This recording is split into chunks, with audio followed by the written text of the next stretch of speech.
So the meeting will stop at 40-minute mark, and I will restart it, and please join there. Okay. Okay, so I start today today's topic. Can you repeat what you said regarding the meeting? Yeah. No, you just said no, the meeting will end in 40 minutes something. Yeah, the meeting will end at in 40 minutes, so you have to just rejoin the meeting. Okay. Rejoin the same link. Okay. Because I did not get the license for today because it was like an extra class. Okay. Fine. So today we are going to talk about stable matching. So how many people of you heard about this stable matching problem? Actually, I heard, but I forgot the actual definition. Okay, it's not a problem. I mean, I'm just asking who has like know about this problem. I mean, heard about this problem. So I think Shakil knows about it, and Tejas and Shubham. Yes, I know about it. And Shubham?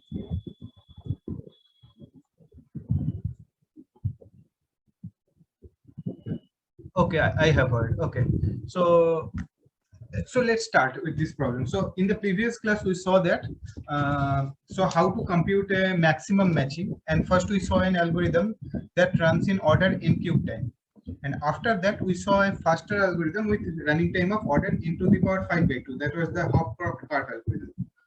So in these problems of finding maximum matching, it did not matter for a vertex, matched vertex, which edge it is matched to.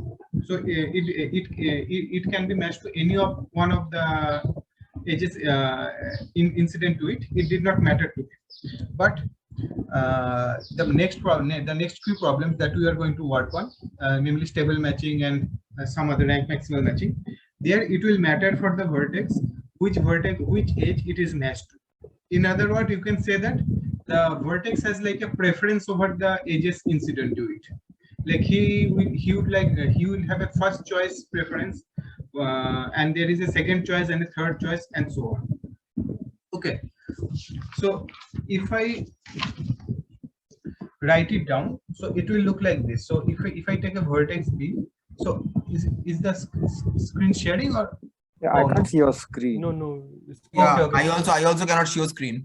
I also can't see screen. Okay, now I think it will be now you can see it. I have not written anything. I was just giving you the okay, yeah, now it is visible. Okay, now it is visible. Thanks. Okay, so how do a preference look like? So for a vertex V, there can be edges incident to it, and the vertex can have a preference over the edges to which that vertex wants to be matched. So for example, the vertex can have the rank 1 for this edge, can put rank 2 for this edge, rank 3 for this edge. So it means that the vertex will be the most happiest if he gets matched to the first edge, that is this one. Little bit less happy if he gets matched to this edge, and least happy if he gets matched to this edge. Okay, so this preference also you can say that this he has a preference over the edges, or in other words you can say that he has a preference over the endpoints, the other endpoints, because the edges have the other endpoints. So if I have this endpoints as W1, W2, and W3, so he has a preference over the over his neighbors, to whom he wants to be matched to. So for example, here we can write it as this way: he has W1 as his first choice, W2 is his second choice, and W3 is his third choice. So in this way we can write the preferences of the order of preference for the vertex V, and this particular list, that is called a preference list. So basically every vertex has a preference list. So it can happen that every vertex has a preference list, or it can happen that some of the vertices have a preference list. So, okay, so it depends on the problem. So we'll go into that. But there are some problems where not all the vertices have preference. Okay. So if I consider a problem like this, suppose there are n many students, and there are suppose some projects. So there are students and there are projects, and each student have like a preference over the project. So it can happen that someone wants to work on some problem in TOC, someone wants to work in some problem in like data mining. Not everybody wants, everybody will be happy to work on the same type of problem, right? So each person can have a preference over the topics he want to like project he want to work on. So in this way, each student can have a preference over a subset of the projects, but the project cannot have like a preference over the student, right? Is this clear? I mean, why? So basically it is one-sided preference. Exactly. So this is like the one-sided preference. So that we will go after like few classes. So the first problems, it will be like two-sided preference. Okay. So this is like the one-sided matching problems with one-sided preference.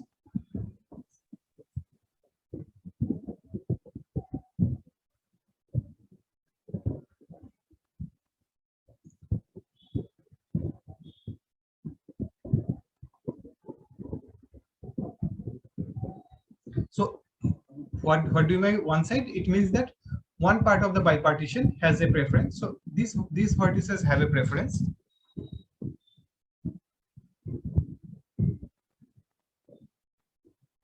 And they don't have.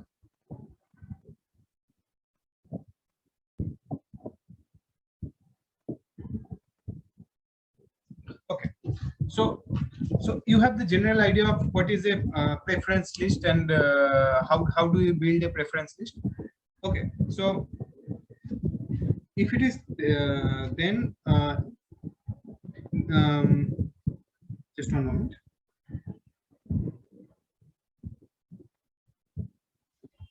So for a particular vertex, its preference list is basically a subset of its neighborhood. Not a subset, but you can say it's all his neighbors. All its neighbors arranged in a particular permutation. Yeah, arranged in a particular permutation. But it can happen that we'll come to those part later. So it's like a ordered strict order, right? So V1 prefers W1 the most. Next it is W2, and after that it is W3. But it can happen in future. We'll see that V1 can be indifferent between W1 and W2. So it doesn't matter which edge he gets matched to. And suppose W3 is his second choice. So this can be another preference list. So basically here both W1 and W2 they are rank 1 and W3 is of rank 2. Exactly. With respect to the vertex V. With respect to the vertex V. So we can say it in this way that the preference list of V. In the preference list of V, W1 and W2 is his rank 1 choice and W3 is his rank 2 choice. So here, what we mean that it doesn't matter if he gets matched with W1 or W2. Both have the same both will give the same happiness to V. So is the preference list clear for everyone? Yes. Okay.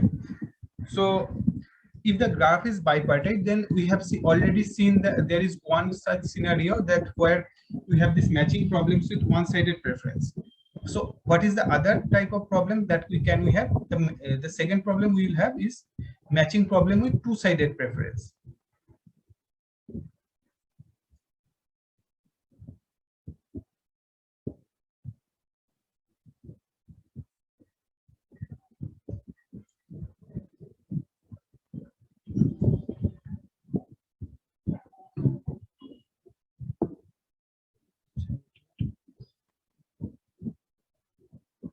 So here we assume that both sides of the bipartition have a preference over the other side. So here also we have a preference.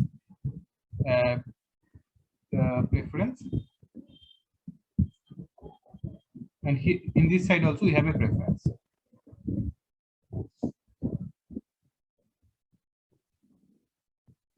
So one example can be, so I have one example here. So it should be somewhere, oh. So shall we stop now, and the meeting will stop in like 10 minutes. So shall we stop and quickly join? Yeah, I think it would be better. Yeah, Yeah. so I'll just stop sharing for now, and it will be the same link recording. Okay, so is it visible? Yes. Yes. Okay, so let's look at an example. For example, the matching problem with two-sided preference. So here you can say that you have 4 men and 4 women. Okay, suppose the vertices basically.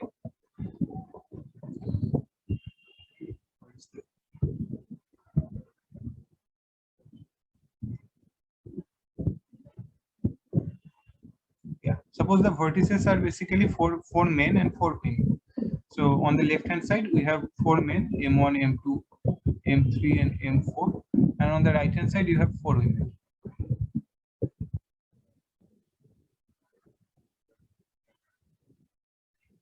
So, and vertex M1 has the preference list as we say W1, W2, W3 and W4. This means W1 is his first choice, W2 is his second choice, W13 is his third choice, and W4 is his fourth choice.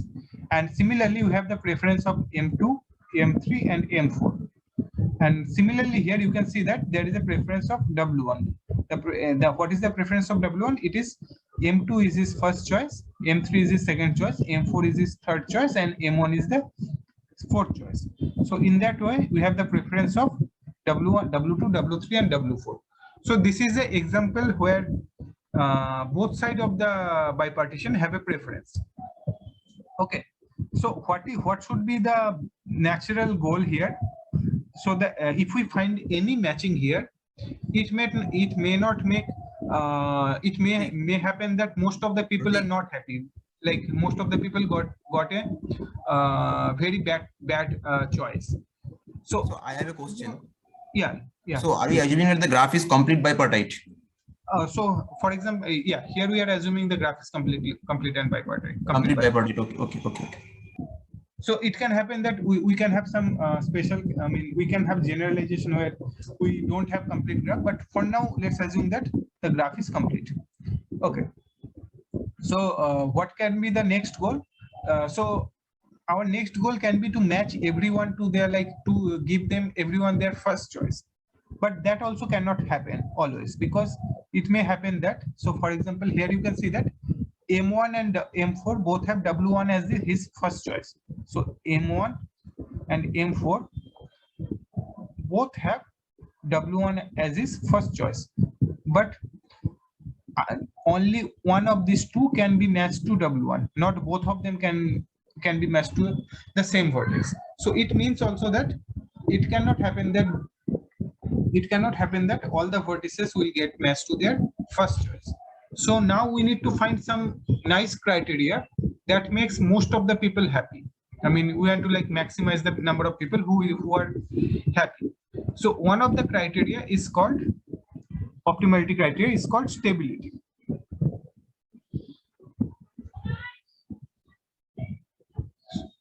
So what is stability?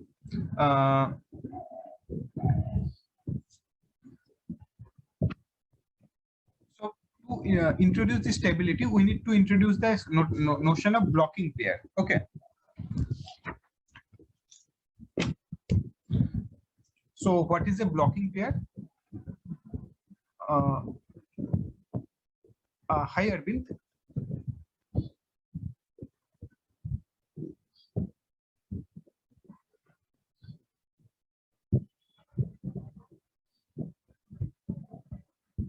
Hello, Arvind. Hello, hi sir. I had power issues in my side, so I was not able to connect at 11:50. Okay, no worries. So we started with the stable matching problem. So have you heard about it before? Yes, sir. I have studied the first 2 lectures, so I understood the n power 2.5 algorithm. After that, I think I missed the first 20 minutes, but it's fine, sir. I will go through that part again.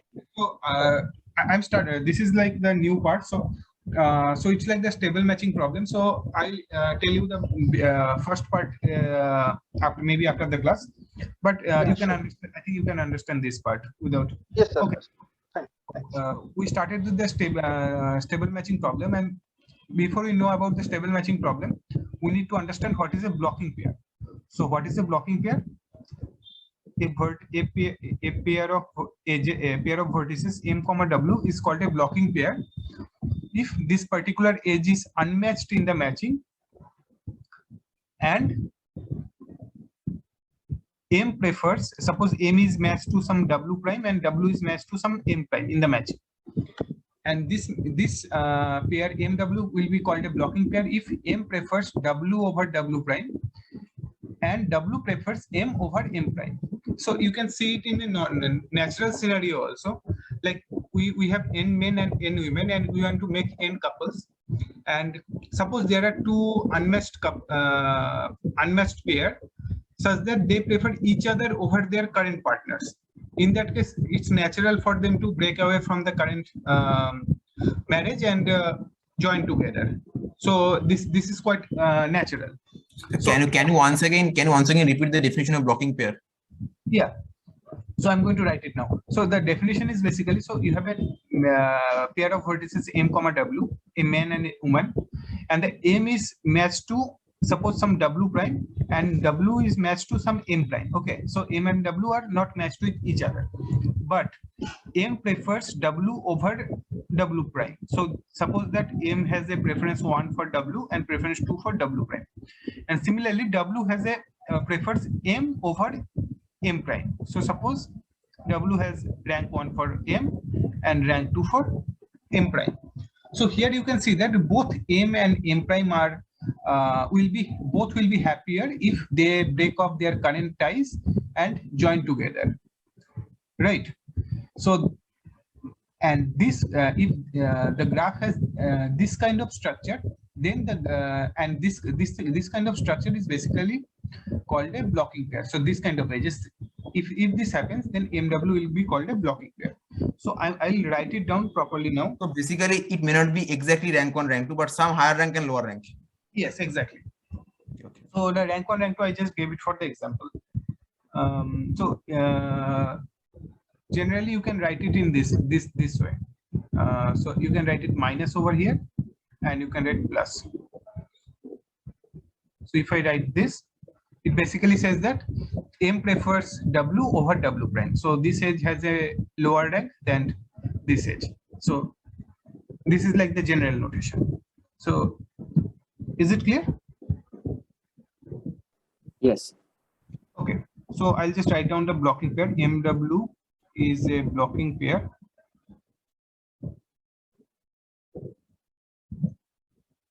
if and only if number 1, MW is an unmatched edge.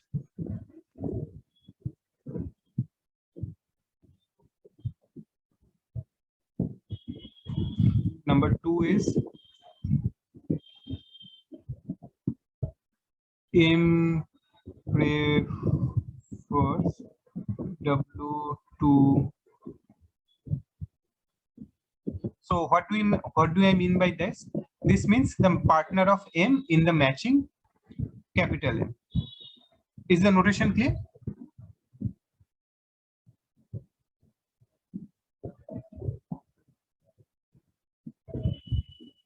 Yeah, it is clear. So basically, capital M of small m is basically W prime. Exactly, or equal to W prime. Yeah. And capital M of W is here M prime. So if this 3 condition happens, satisfies, then MW is called a blocking pair. So everybody can go over this definition and just tell me if the definition of blocking pair fine with everyone. Can you just explain the plus minus notation? So I think the plus minus are switched, right? M should have a plus in the. Okay, so standard in it's a standard to give a minus notation for the lower rank and the plus notation for the higher rank. So basically, by minus I mean that the rank of this edge, the M prefers this unmatched edge over this matched edge. So it's like a standard notation actually.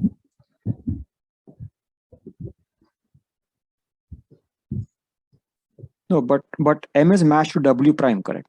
Yeah. Okay. Okay, so sorry, one more thing. Actually, what you are saying, he was just saying, I think so. He was so plus it will be for MW and minus it will be for MW prime. Because Yeah, that's what I was thinking. Yeah. Yeah. If you consider the integer values, then minus plus, otherwise plus minus. Yeah.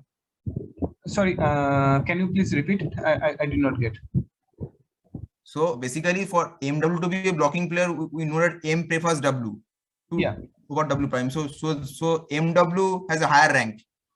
MW has a higher rank. So higher rank means his magnitude is less. That's why you are giving minus. Yeah. So basically, it's like MW, and then there is W prime. In the preference list of M, then something else.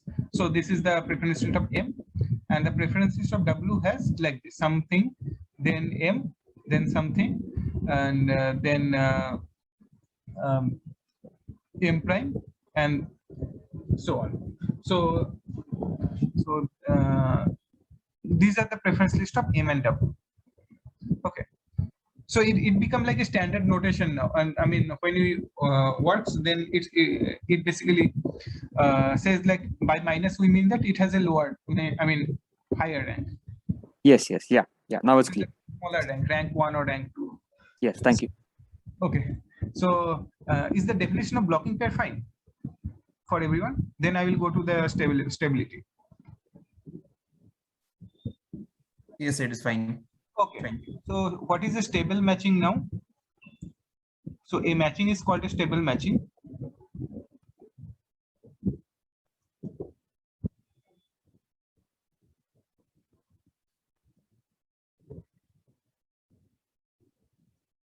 If and only if it doesn't have any blocking pair.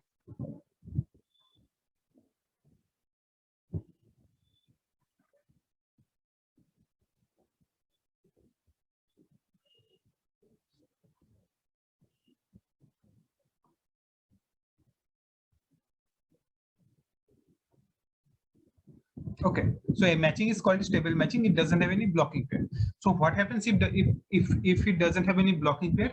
It means that no two men. So is it the definition of stable matching? Yeah. So how writing if and only? If you could simply write if.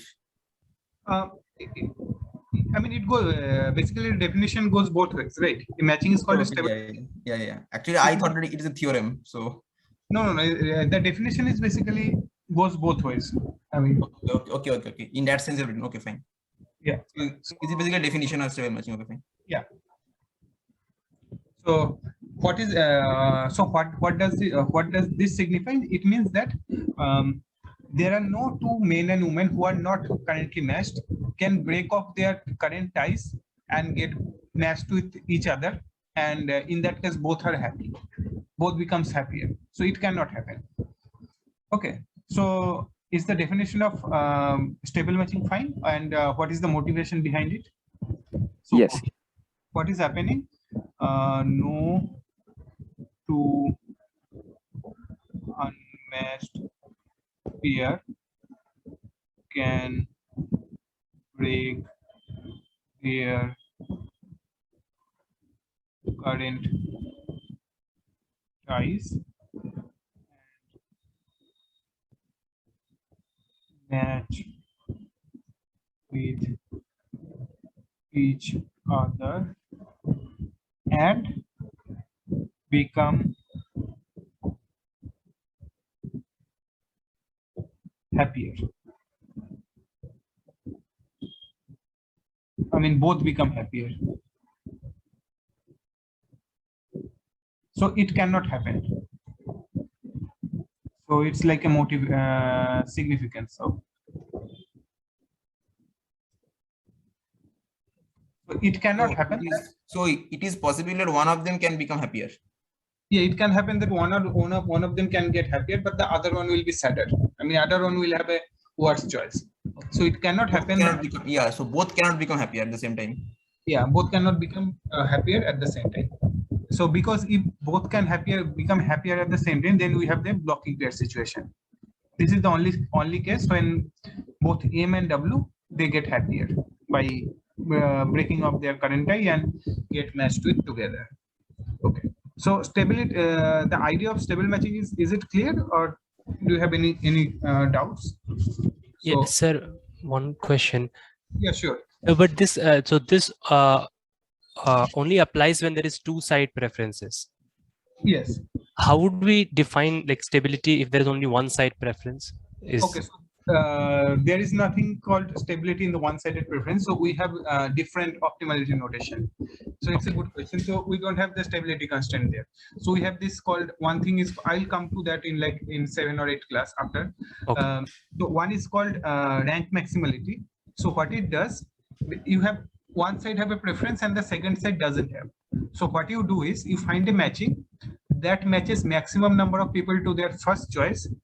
Okay, subject to that maximum number of people to their second choice and so on. So this is one kind of notation. So you cannot use this stability idea for the one-sided matching because you don't have like two-sided preference. So you have different kind of optimality criteria there. So one is rank maximality, one is called popularity.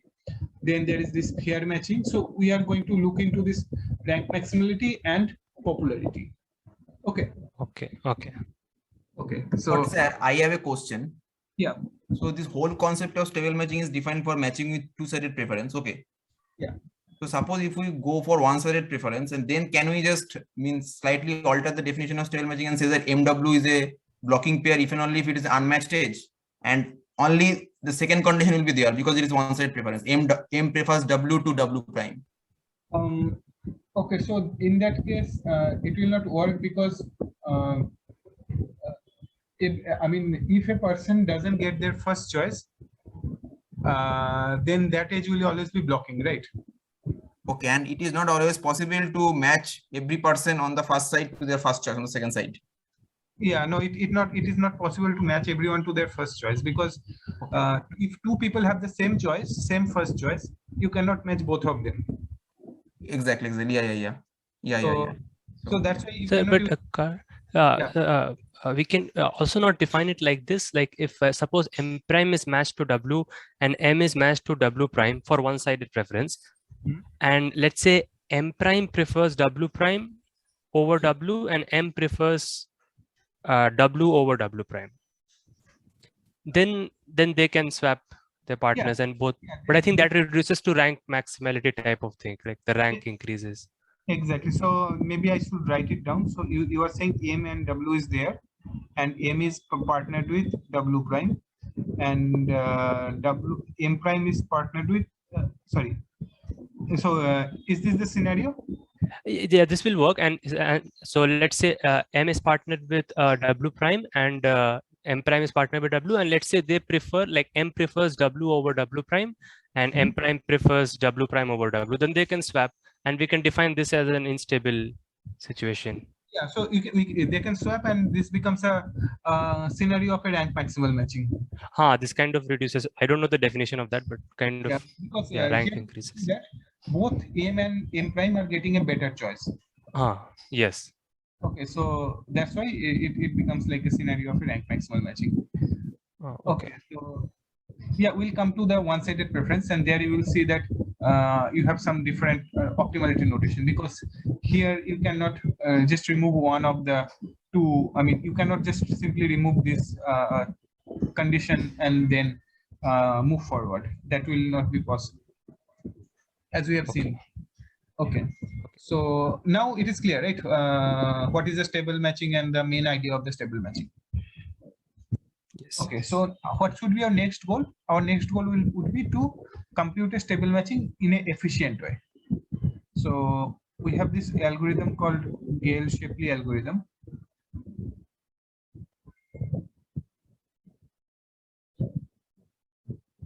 So it has some other name. One is called, I think, let me check the note, deferred acceptance algorithm.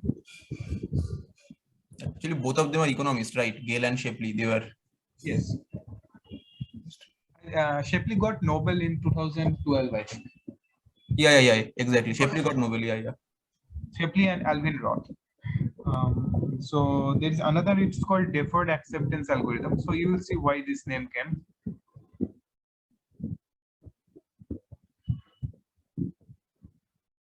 Okay. So so what is this algorithm? Here, basically, what happens? Each man basically proposes the best woman. So I first give you the overview of the algorithm, then we will see some example, and then we will see the pseudocode. I think this way would be fine, right? Okay, so let's start with the overview. So what happens here? Each man basically proposes to the most preferred choice, to his most preferred choice, who has not rejected him yet. Okay, and the woman basically accepts the proposal if the proposer is better than her current partner, and rejects if that proposer is worse than her current partner. So this is the main idea of the overview of the algorithm. So I'll just write the overview here. So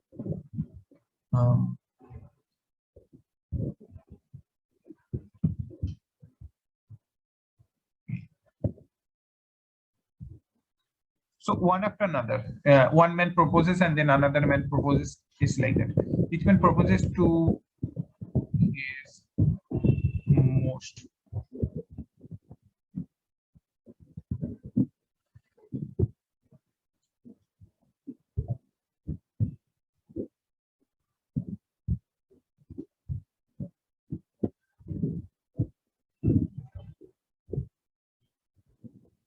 yet, and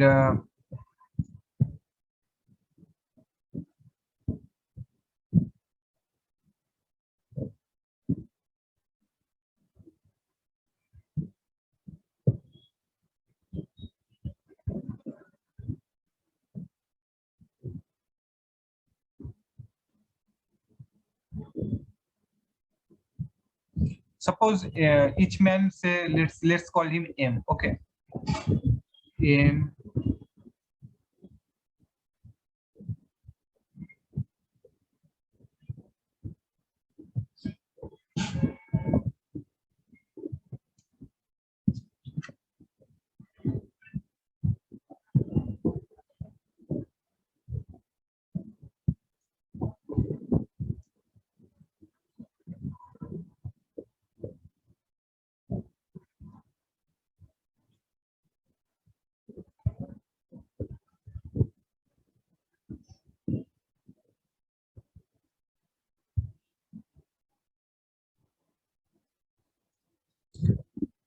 So is my handwriting readable, or do you think?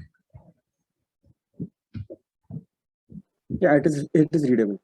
Okay. Yeah, it is readable. Okay, good. So what is the overview of the algorithm? So what I say, each man, I mean one man after another. So basically a man proposes to his current most preferred choice, who has not rejected him yet. Okay, and the woman who basically receives the proposal accepts M as his current M as his provisional partner, you can say it in this way.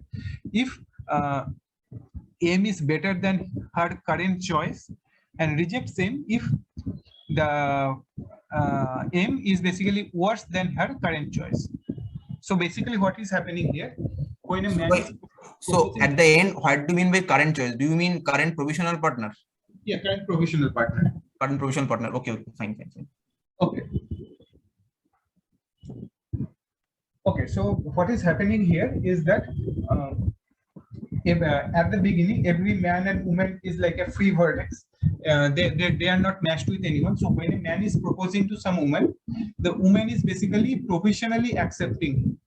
Okay, and when that woman will get a better proposal, she will basically reject the current matching, current partner, and provisionally accept the new partner. And we will continue until every man and woman gets matched, and when it happens, then we basically stop our algorithm, and we conclude that the current partners, the current provisional partners of each person is their final partner. So basically the algorithm returns a stable matching in the end. Okay, so maybe it will be great if we first look at an example. Okay, so is the example also I have a question regarding stable matching. So basically stable matching need not be unique, right? No, it need not be unique. So the algorithm will return one particular stable matching. One particular stable matching. That I will come after this. It's a good question. I will come to this up. I mean, that will come like after this. I mean, we'll end with this. Okay, so you will see some interesting point there actually. Okay, so let's shall we calculate compute one stable matching from this example? Okay, so one more thing to say, the stable matching actually always exists. Bigger if you consider take any two preference table, then there will exist at least one stable matching. Okay. So what is the proof of this fact that there will always exist a stable matching? Okay, so the proof is basically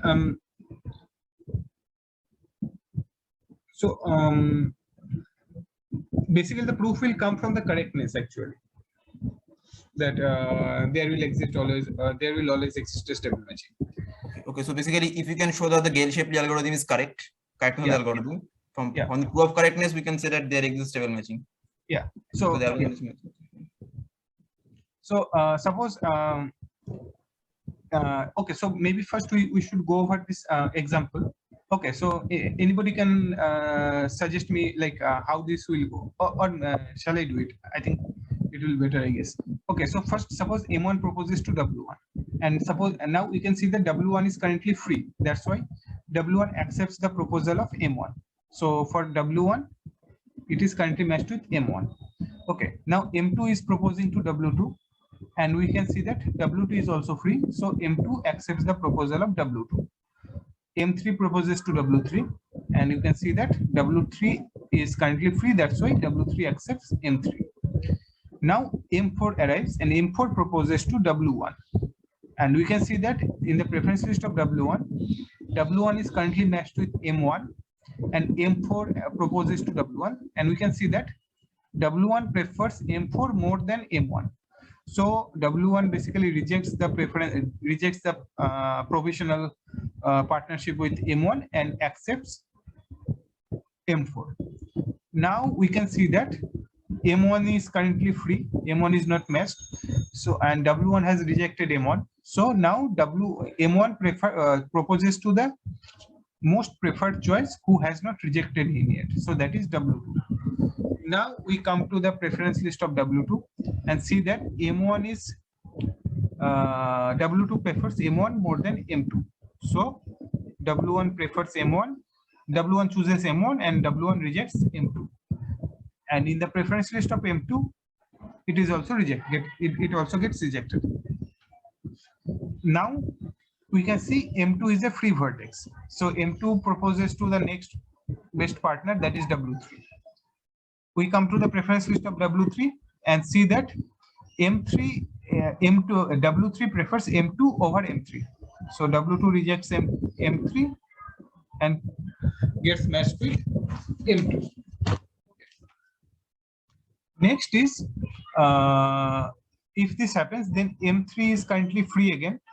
So M3 proposes to W1, and again we see that M1 prefers M3 over M4. So M1 rejects M4, gets matched with M3, and M4 loses W1.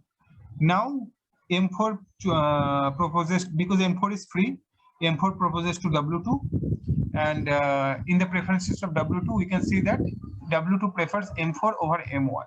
So W2 basically rejects M1 and accepts M4. Now again M1 is free now, and W2 has rejected him. So M1 proposes to W3. We go to W3 and see M1 is more preferred than the M2. So we continue this process.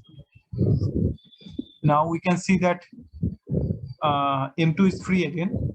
M2 proposes to W1, and in the preference list of W1, M2 is preferred than his current her current partner. So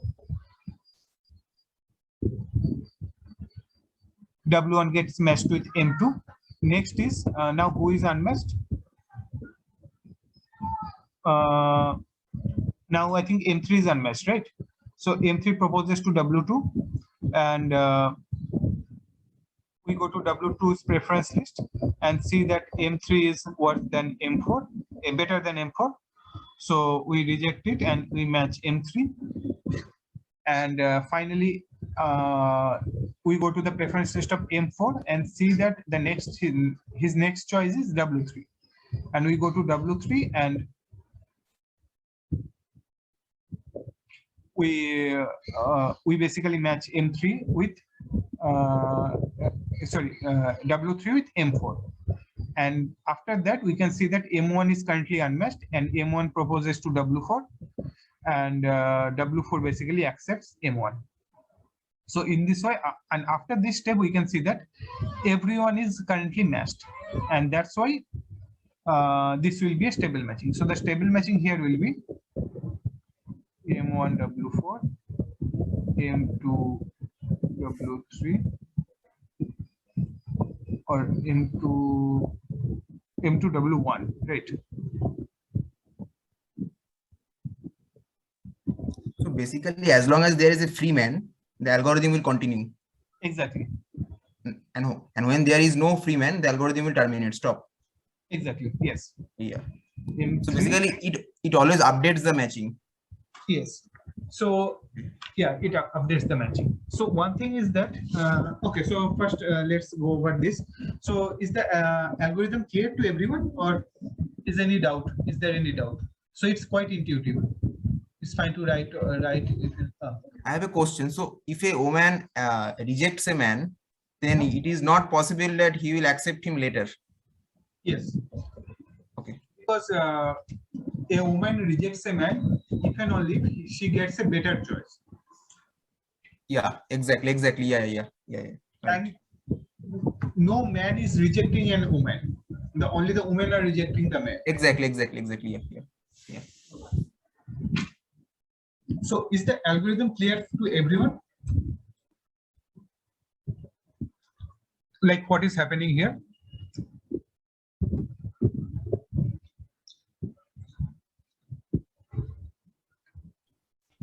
Yes, sir. And I had a question about existence of stable matching. So Aranya asked about this existence, but I think that just the mathematical existence of the stable matching should be easier to prove without this algorithm.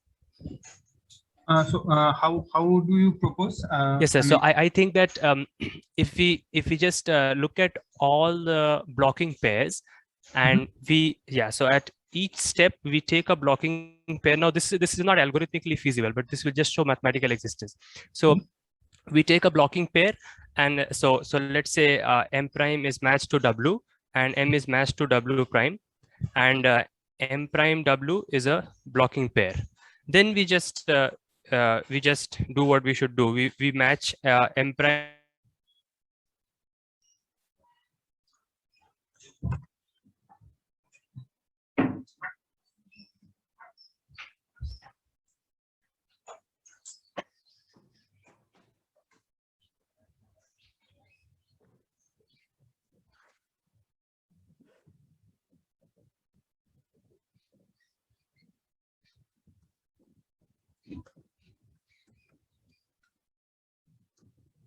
Yeah, I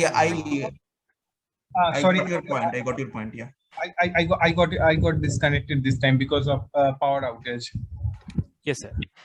Okay. Where are you? Can you repeat? Yes, sir. I got your point. I was just suggesting that we can more easily prove just the existence of stable matching by just reducing the number of blocking pairs at each step and showing that it actually reduces. So we just we start with a matching and we take a blocking pair and we just remove it and just change the matching in the obvious way, and the number of blocking pairs will strictly reduce by 1 at least. Okay. Yeah. Okay. Yeah, that is true. So basically, Shubham. Yeah. Yes. So basically, so suppose MW is a blocking pair. So what you're doing, you are just replacing the edges MW prime and M prime W in the original matching by the edges MW and M prime W prime, right? Yes. No, I will only add one edge. I think you have to add Which edge you are adding? other pairs also, right? Yes, I'll have to add the other edge also, the other cross. Yeah, you have to add the other cross because it is a matching after all. So if you remove the edges MW prime and M prime W, you must add then MW and M prime W prime in order to make it a matching. Okay, but then I have to check if that is not a blocking pair now for the new graph that I have not checked. Yeah, So yeah, then but it may my not agree. claim is that there cannot arise any blocking pair in the new matching which was not in the original matching. Yes. I think that will be a bit difficult to show. That is true other than this new edge that we are adding, the second new edge that we are adding. For that I have to check. Anyways, I will check that later. Okay. Okay. Okay. So I'll open it. Just one moment.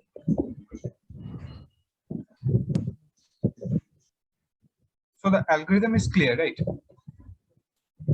Okay, so I think I should start Yes. the recording. The recording is not going on, I guess. Or oh, recording is going on. Okay.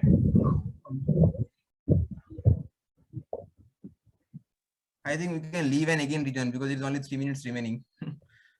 Okay. Okay. So okay. So see you in again. Sorry for this. Okay, I'm stopping the meeting for now. Yeah.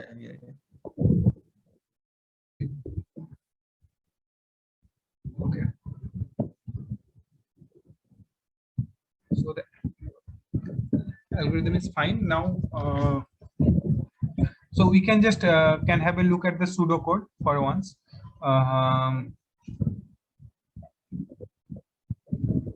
So the pseudocode visible to everyone? Yes, it is visible. Okay, so if we start, we can see that initially every man and woman are free, and while there is a man who is free and has not proposed to every woman, but what should we do? W is the highest ranking woman in the M's preference list, whom M has not proposed yet. Or in other words, the W is the highest ranked woman in the M's list, to whom W has not rejected. And what we do, we basically M proposes to W. If W is free at that time, then MW gets semi-engaged at that moment. By engaged, we mean that provisionally gets matched. And if W is engaged to some other M prime, and then we check if W prefers M prime over M.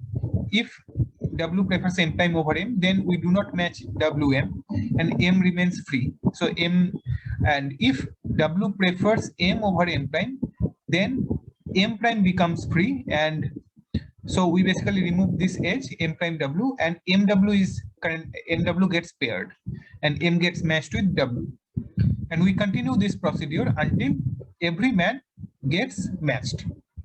Okay, so this is the pseudocode. Okay, now if it is clear, then we will go to the correctness of this algorithm. Okay.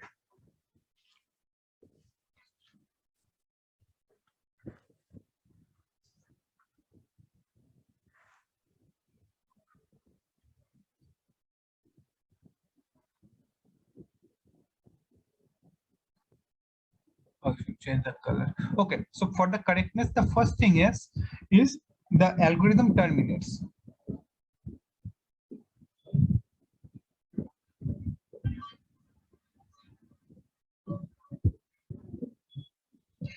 Can anyone tell me why this is always true? But this is Because because no man is proposing twice to same woman. Yeah, exactly. So basically, we can have at most how many n square proposals? Yes. We cannot have anything more than that.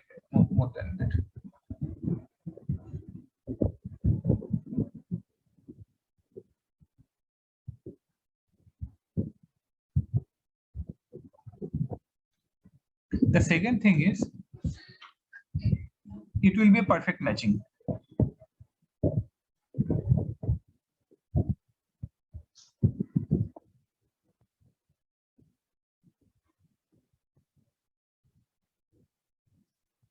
So why it will be a perfect matching?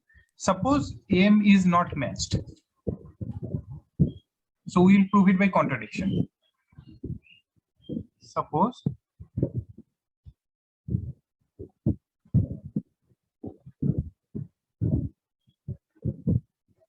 by, okay, so I am writing a shortcut. SM is basically stable matching. Okay, so there will exist, since it's a complete bipartite graph and both sides have the same number of people, so there will exist one small w such that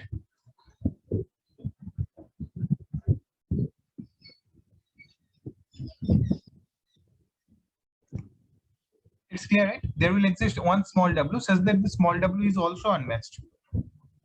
Now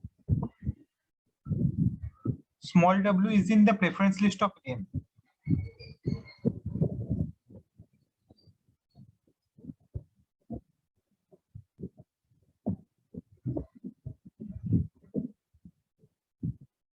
And M proposed to him, M proposed to small w also. And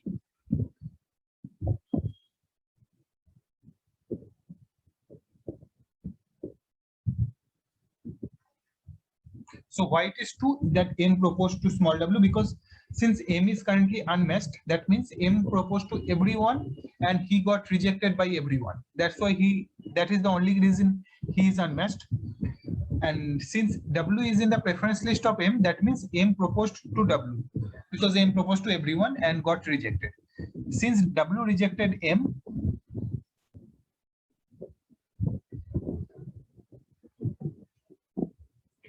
that Sir, means, yeah, I think there could be a much shorter proof that why it will be a perfect matching. yeah, okay, Because yeah, since the algorithm is terminates only when there is no free man left. yeah. So when there is no free man left, that means every man is matched. So it must be a perfect matching. Yeah, that is, yeah, that is also a shorter proof. Yeah, that is a, yeah, that is also a proof. Yeah.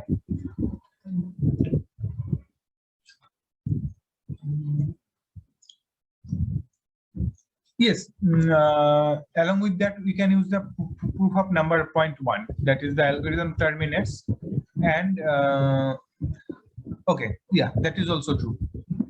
So I was just doing it like combinatorially.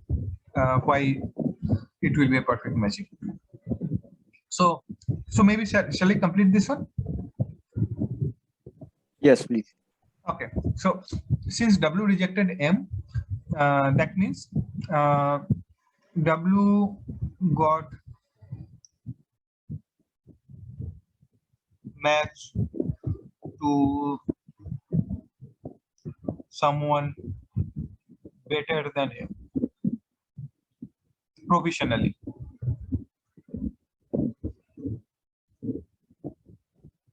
Sorry.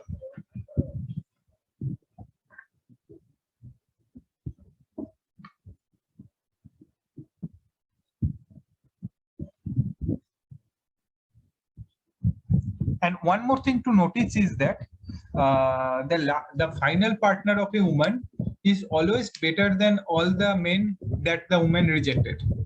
Is it clear? Is it? Can you see that? Yeah. Because whenever he is rejecting, means he is going to some better choice. Yeah, exactly. So one thing is the final partner of each woman is better than the men she has rejected. Okay, so this means W should be matched to someone better than M, which is a contradiction because W is currently unmatched. This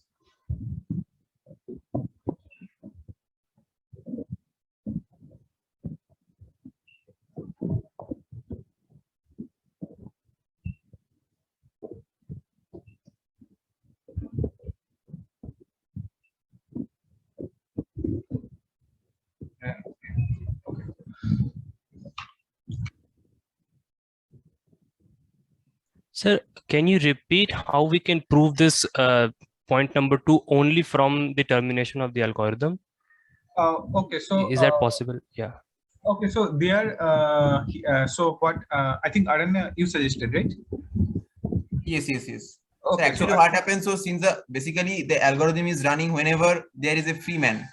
So once the algorithm terminates, that means there is no free man. So if there is no free man, that means every man is matched.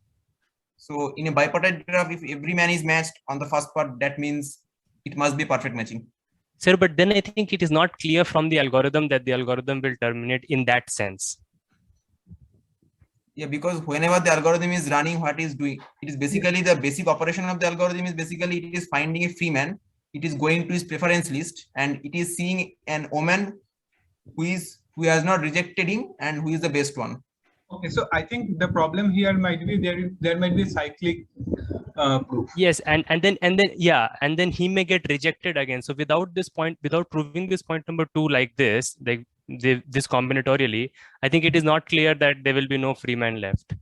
Like it may be true that everybody is proposed to everyone, but yet one man is left in the end without proving this. We have done here. Okay. Mhm. Okay. No, So, I think that the first point shows termination, and at termination, each man should be matched by definition of the algorithm. okay, No, so but I think they're using termination in two different ways. I think like so that like point number 1, termination is using in the way that everybody has proposed to everyone. That is one definition of termination. That way it's clear that it terminates. But the other sense of termination Okay, that I every see. man Okay, is yeah. matched is not. Okay, I That has see. to be proven. Yeah. okay, so yeah, Okay. there will be a cyclic problem that basically what is happening here, this lemma 2.2 basically ensures that at the end everyone will get matched. This while loop will satisfy actually.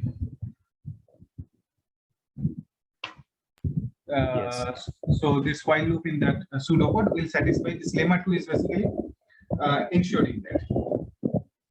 Okay, so Yes. is the lemma proof of this lemma clear, or do you want me to just go over it one more time?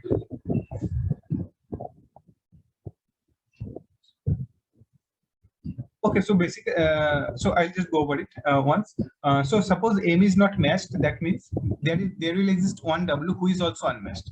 Now, if we check the preference list of M, then W will be present there, and that means M has proposed to W at some time, and W rejected M. That's why M is currently unmatched, and it means that W got matched to someone who is better than M, which is a contradiction to the fact that W was unmatched. So that is the main idea of this proof. Okay, so it will be a perfect matching, and the third point is it will be a stable matching. That there won't be any blocking pair. The third point is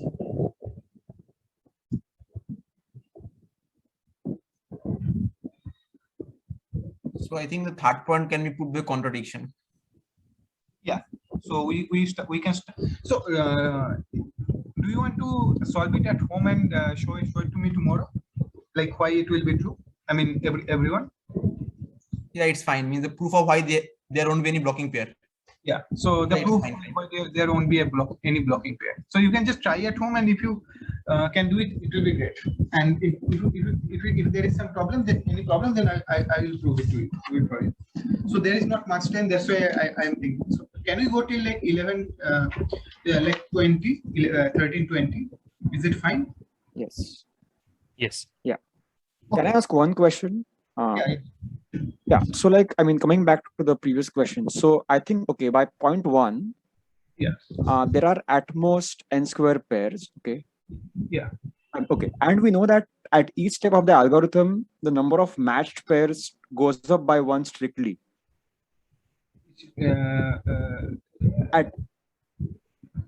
At each step. Sorry, I did not get that.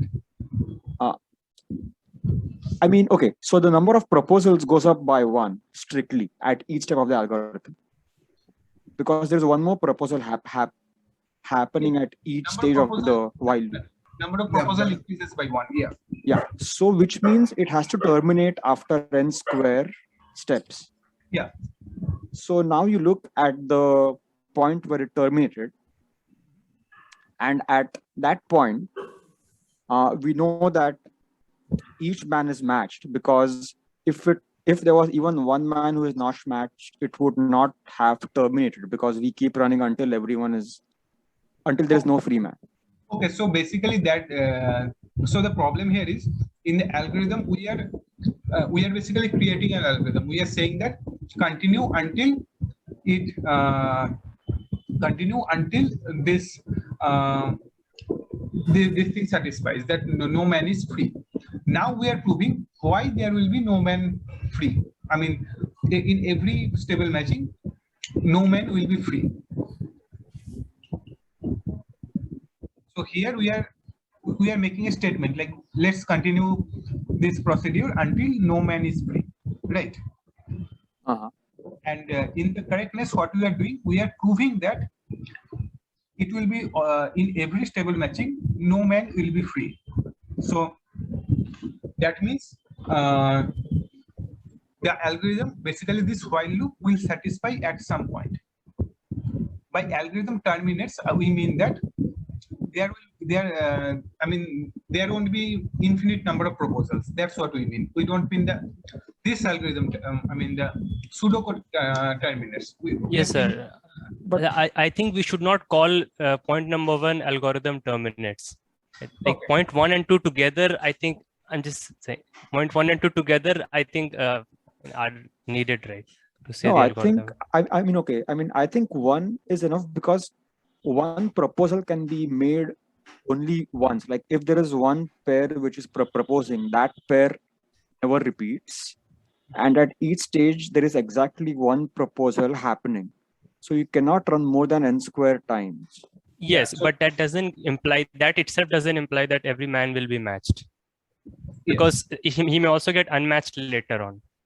Yeah, so it can happen that we don't know. So basically, it is possible that suppose a man gives a proposal to a woman, he accepts it, but later he rejects him because he got a better choice. So Yeah. I think that only from part 1 it will be difficult to prove. Part 2. Yeah, means- okay, I see. But okay, so like part one enough for termination, but it doesn't prove perfect matching. Okay. Exactly. For okay. part 1 matching, there is separate proof. Yeah. Separate Yeah. proof. So yeah, part 1 is enough for termination in the sense that the number of there will be no more proposals to be made. Yeah. So I think the statement should be a little bit different. So what do you suggest here? There are finite number of proposals or something. Yes. Because the way in the algorithm, the way the word termination is used, we will need both 1 and 2. There are finite.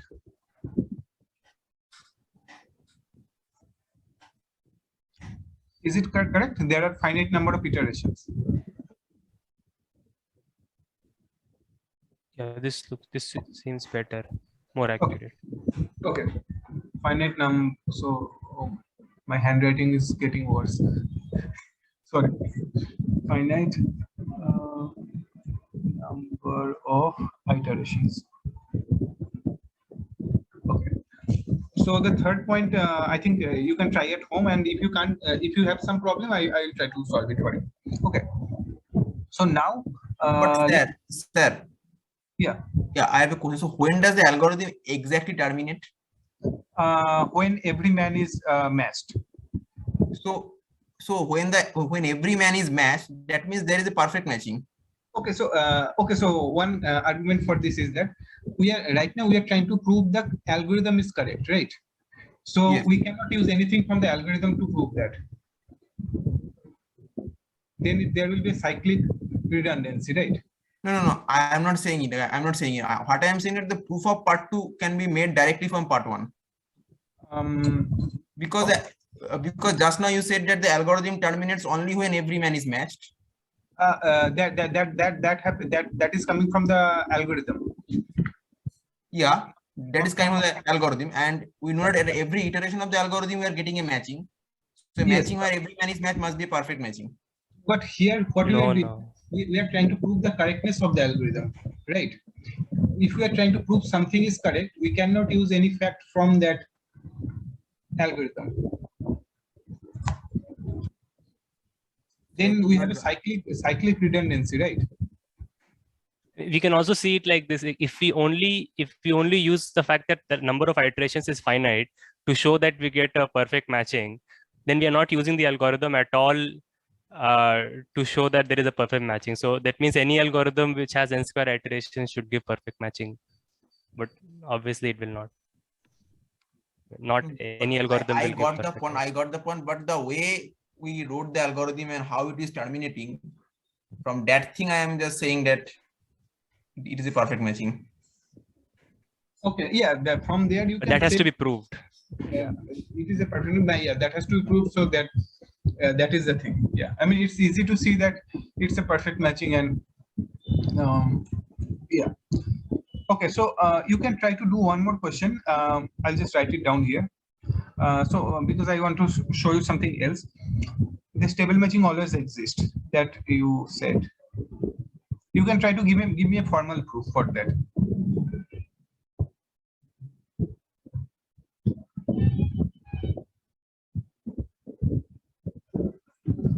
So maybe you can try to write it down, and you can send me via email, or like on the next class you can show it to me, whichever is better for you. Okay. So now we have one thing. I think Aranya suggested this. There can be more than one stable matching, and there is a special name for the matching when the man proposes and the woman rejects or accepts. So that matching is called basically a man optimal matching.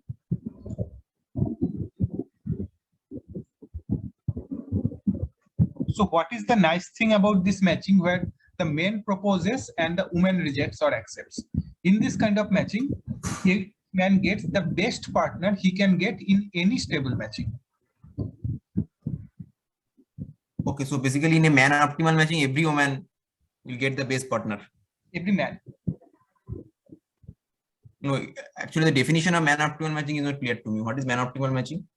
The man optimal matching is basically in a matching. So every man will get the best partner he can get in any stable matching. So if you consider all possible stable matchings, Yeah. then the main optimal matching, each man will get the best partner he can get in a stable matching. Okay, so what you are saying is that, so suppose M is a man optimal matching, M. So if I take any man which is fixed, say Mi, and if I consider the partner of Mi in that particular matching, that will be the best one over all possible stable matchings. Yeah. So if you take, yeah, exactly. If you take a small Mi, some man, and take his partner in every stable matching, then in the main optimal matching, he will have the best partner. But I have a question, sir. So why such a man optimal matching will exist? Because of for that you have to go to the structure of this algorithm. You have to see that there will exist a lattice structure, and there is a complete proof that the matching that you get from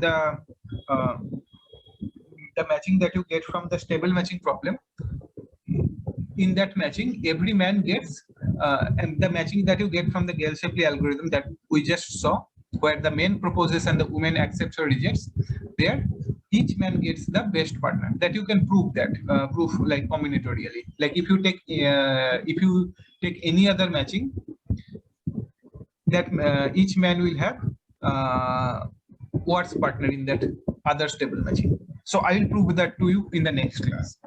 Okay. So I can just write down the problem for now, and I'll prove that for in the next class. So for now, suppose I take a stable matching, but in that particular stable matching, some men get the best choices, while others men doesn't get the best choice for women. Then that will not be a man optimal matching. That will not be the man optimal matching. So in the Gale-Shapley algorithm, it will not happen that for some men they got the best choice that they can get in any stable matching, and some men they got not the best choice they can get in any stable matching. Okay. So what I want to say is that suppose there are like M1, M2, and M3. Suppose W1, W2, W3 is there. So some W. I'm not writing the numbers for now. Suppose the main optimal matching matches M1 to W2, M2 to this one, and M3 to this one. Okay. Then there don't exist any stable matching where M1 is matched to W1, suppose, and M2 to match to W. This cannot happen. There won't be any other stable matching like this, where someone is matched to someone who is better than his partner in the main optimal matching. Okay. So this part, I think I'll start with the proof then in the next class, and from the main optimal matching and the women optimal matching, I think it will be better to do it next week, I guess, right? But a man optimal matching need not be a woman optimal matching. No. So for now, if you want, I can go tell you the definitions and the proofs. For the proofs, I need like some time so to prove this. So for the proof, we can do it on the next class. So for now, shall we just go over the definitions? Sir, one question: roughly how many stable matchings are there? That is exponential. Okay. There can be exponential number of stable matchings. So you can have some instance where every perfect matching is a stable matching, and you know that the number of perfect matching is like n factorial. Even if you have a complete list of preferences. Yeah, complete list of preferences. There can be exponential number of stable matching. It's not polynomially bounded. And every matching can also be can be a stable matching. No, I'm saying that you can find such an instance where every perfect matching is a stable matching. Okay. I mean, we can create such an instance.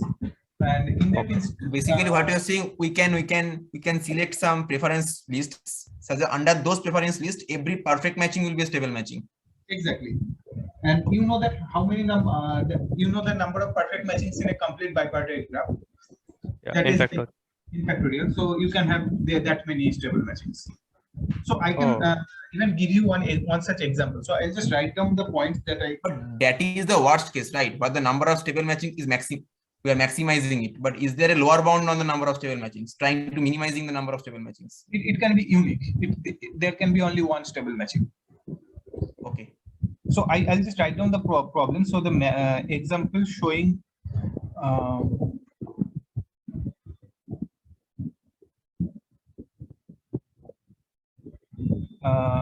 N factorial and unique stable matching, and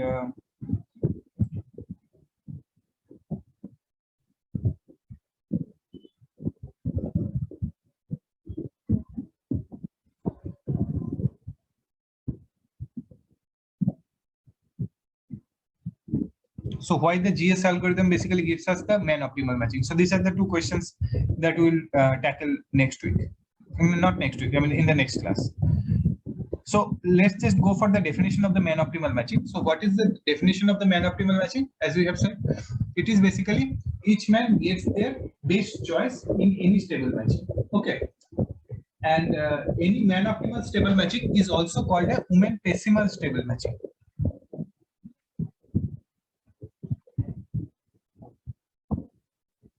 Why? In such a man optimal matching, every woman gets their worst choice.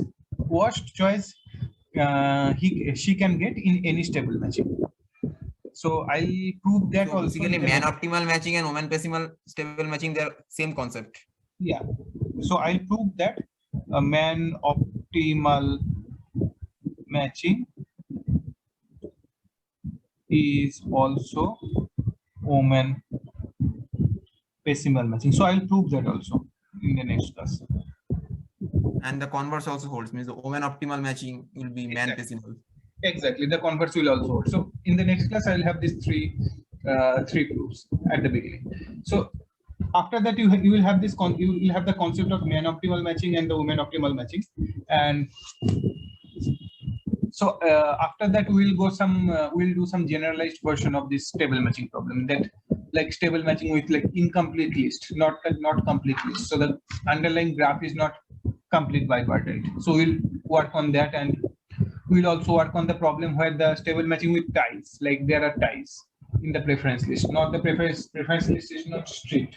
So we'll work on that in the next 2-3 classes. Okay. Sir, the man optimal matching, the way we define man optimal matching, it must be unique. Yes, of course. Yeah, man So- optimal matching must be unique. Yeah. Every Because man- otherwise you'll get a contradiction. If there are two distinct man optimal matchings, you'll get a contradiction. Yeah. So everything is that I'm saying right now it is for the strict preference. Okay, not for the tied preference. The preference of each man and woman is strict. So is it clear what do I mean by strict? So in case of strict preference, we have shown that always a stable matching exists. Yeah. But in case of tight preference, will it be true that will the stable matching always exist, or under some conditions, blah blah blah exists? It will always exist for the weakly stable matching. For some other stable matchings, it may not exist. I think I have to just revise it once.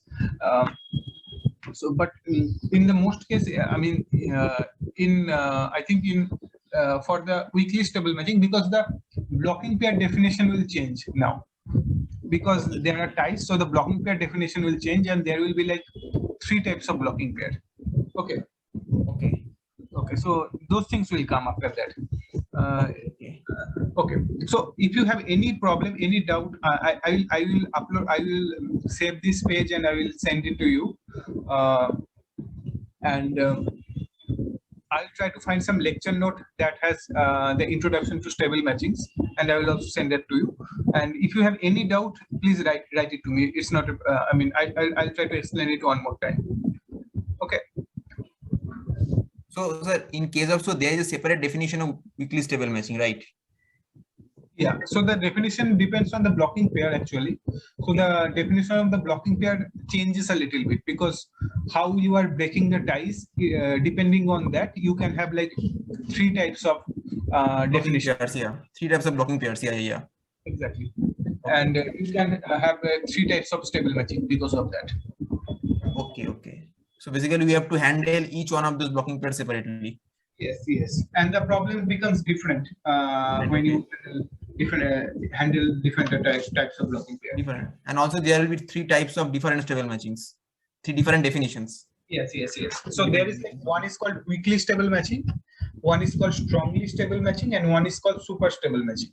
So I have worked with the What is the last one? Super stable. Super stable. So I have not worked with the super stable matching. I have worked with strongly stable and weakly. So we'll see the definition of all 3 types of these matchings. So this will come like not in the next class, I think the class after that. Okay. So if you find any questions, interesting question that I might have skipped, you can just write me. Like for example, right now I have these 3 questions that I'll find the solution and present in the next class. So if you find any other similar questions from this part that needs to be addressed, then you can just write to me. Okay. Sir, in the beginning of the class, you had mentioned about some problem related to this topic being NP hard and having a 3/2 approximation. Yeah, that will come. That is okay. The stable matching, and that will come after like 3-4 weeks. Okay. Okay. So from these 5-6 pages, if you find any doubt or any problem, then please write to me. I mean, yes. I'll try to explain it to you. And I was thinking about for the exam, maybe we can have a small test after we complete the stable matching part, like in 5-6 weeks. Like yes. Maybe 10th of October or something like that. So I will tell you before that. And after at the end, we can have like a final exam. I think it will be fine, right? Okay, so basically after 5 to 6 weeks there will be exam, and at the end of 2 months there will be final exam. Yeah. So after 5 to 6 weeks, by the time in that I will complete the stable matching part, and then I will take a small exam on stable matching. Okay. And sir, what exactly will be the evaluation procedure? Means in which area carry which, how many percentage or something like? So I have not thought about that much. I mean, so we can discuss that. I think you can think about it and we can discuss. So we can have like 30-70 or we can have like 30-70, 30% for the midterm, and I mean by the midterm I mean the exam on stable matching and 70% on the intern. So do you think that is a good idea, or do you want to have more assignment based? Sir, I think it would be better if it is more assignment based. Yes, sir. Assignments are fine. Okay, then okay, so Presentations also, if you. Yeah, if you think. presentation also it is very fine. Presentation of Okay, seminar so, will be fine. Yeah. if it is fine, if I give you some paper, I mean not now, but at the end, and ask you to present it. Yes, sir. Yes, sir. Yes. Okay, so the presentation, that can carry some good portion, like 30% or so you can if there are 5 people now, so you can have we can make like each one can have a paper, or you can do it in group of 2. So we can think about it later, I guess. Okay. And also, sir, regarding presentation, which paper we have to present that you will suggest or we will do on our own.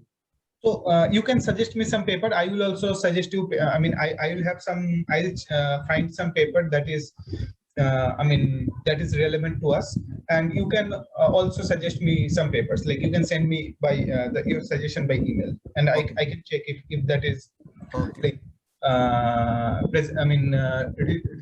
related to our topic, and also is not too hard to present. And then finally we can decide which paper we will present individually. Yes, exactly. Okay. That you can do. So you can all send me your suggestions. And also, sir, regarding the meeting on Saturday at 2 p.m. So will you send the meet link when? So we can use okay. So I on Thursday I will send you the Zoom link. Google Meet link. So everybody, if whoever wants to join can join on Saturday. So I'll just go over. I'll revise the Hopcroft-Karp algorithm and mostly the maximum matching problem. Can you make it 1 o'clock instead of 2 o'clock? I mean, Yeah, it's fine for me. 1 is better for me if you can make it that. Okay, 1 is fine for me too. Thank you. Yeah, 1 is fine for me too also. Thank you. Okay, so Basically, okay. So sorry. basically, you will send the Google Meet link on Thursday, right? Thursday. Yeah, I'll send you. I'll create one link and I will send it to you. I'll give it to you during the Thursday class. So we have Thursday at 11:50, right? So what is the second class? What is the next class of this course? Thursday. What is the time? 11:50. I think it's written on the chat. We decide. Decide. Actually, you have sent me only one slot. That's why I asked. So one slot will be today at 11:50 because it looks like everybody is available. Yes. And the second slot will be Thursday at 11:50. Thursday at 11:50, right? Yeah. Yeah. Okay. Fine. Okay. Fine. So basically in Thursday's class, you will give us the Google Meet link, right? Via mail. Yeah. Okay. Fine. Yeah. On Thursday I'll give you the link for the Saturday meeting. Saturday meeting. Okay. So basically in the Saturday meeting, we will discuss the Hopcroft, means the running time analysis of the Hopcroft-Karp algorithm, right? Yeah, we'll go over the whole algorithm. If needed, we can go over the whole first and the second class once during the. Yeah. Because first and second. It would be great, sir. It would be great. Okay. Because on the first and second class, I was not good because I was a bit nervous about the classes. Okay, yeah, it's fine, sir. If you can make up it on Saturday, it would be very great. Okay. Thank you. Okay. So see you on Thursday, I think. Yes, sir. Sir, I had one question in Hopcroft. I'm leaving then, fine. The lecture note. Sorry. It's No. I am leaving. Okay. Bye. Yeah, I'm leaving. Fine. Yeah, Arvind. Yes, I had one small question in the Hopcroft, the lecture note that you shared for that Hopcroft, right? So there I had one small question. So can I discuss this now, or can I ask it in Saturday's class? You can ask me now. I have to disconnect now because there is only 1 minute left. I will rejoin. Okay.